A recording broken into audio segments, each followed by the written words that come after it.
आता येणार मोठा ट्विस्ट, कारण देवीसिंगच्या आयुष्यामध्ये आली आमदार अपर्णा भार्गव. तर नक्की या भागामध्ये काय घडलं, चला तर बघूया. तर घडतं असं, लाली आता देवीसिंगला खूप समजावते, पण तो काय ऐकत नाही.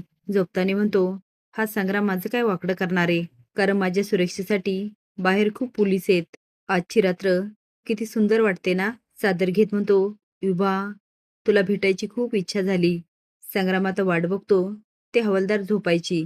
तो आता बघतो सगळेच झोपले आणि आत जातो. सुरा मारणार एवढ्यात देवीसिंग जागी होतो. तो आता संग्रामला थांबवण्याचा खूप प्रयत्न करतो, पण संग्राम मात्र एवढा भडकलेला असतो, तो देवीसिंगला काय ऐकत नाही. आणि दोघांमध्ये एवढी झटापट होते की त्याचा आवाज सर्वत्र पसरतो. त्यामुळे आप्पा, रणजित, डिंपी, लाली आणि फुलाबाई खूप घाबरतात आणि देवीसिंगचा दार वाजवतात. लाली म्हणत असते, अहो दार उघडा ना, कसला आवाज येतोय. पण काय केल्या, देवीसिंग काय दार उघडत नाही, कारण संग्राम त्याला ऐकतच नसतो. शेवटी अशी वेळ येते की देवीसिंग थकतो आणि संग्रामच्या वारवर तो शांत होतो. पण बाहेरून खूप आवाज यायला लागतो आणि दार वाजतो म्हणून संग्राम पळ काढतो. तो पळाल्यानंतर देवीसिंग उठून बसतो. चष्मा व्यवस्थित करत म्हणतो, संग्राम, तू माझं काही वाकड करू शकत नाही. तो आता दार उघडतो आणि सगळेच आत येतात. लाली म्हणते, अहो तुम्ही बरे आहात ना. देवीसिंग म्हणतो, मला काय होणार, साक्षात भगवान मला वाचवतात. फुलाबाई म्हणते, पण कोण होतं. तो संग्राम, त्याला माझा जीव घ्यायचा होता. आता सगळं ठीक होतं आणि देवीसिंग सकाळी उठतो आणि विचार करत असतो, ती एमएलए भेटायला नाही आली.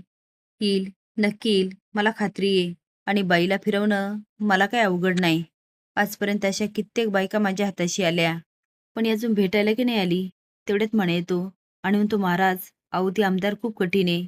मी तिला सांगितलं, महाराजांनी बोलवलं, तर त्या म्हणाल्या, कसला महाराज, महाराजांवर माझा अजिबात विश्वास नाही आणि काही केलं तरी हा मठ मी होऊ देणार नाही.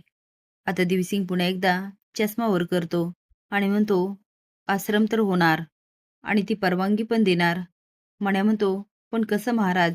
देवीसिंग म्हणतो, ते आपल्याला भेटायला आले नाही म्हणून काय झालं, आपण त्यांना भेटायला जाऊया, कारण मी लोकांच्या सेवेसाठी काही पण करू शकतो. डिंपी मनात म्हणते, आमदार आणि ती पण बाई, आता या डॉक्टरच्या ना तोंडालाच पाणी सुटल. काही करून यांच्या सोबत जायला हवं. आता बघूया देवीसिंग आमदारला फितवतो की आमदार याला सिंगा दाखवते. असेच नवीन अपडेट जाण्यासाठी लाईक आणि सबस्क्राईब करा. धन्यवाद.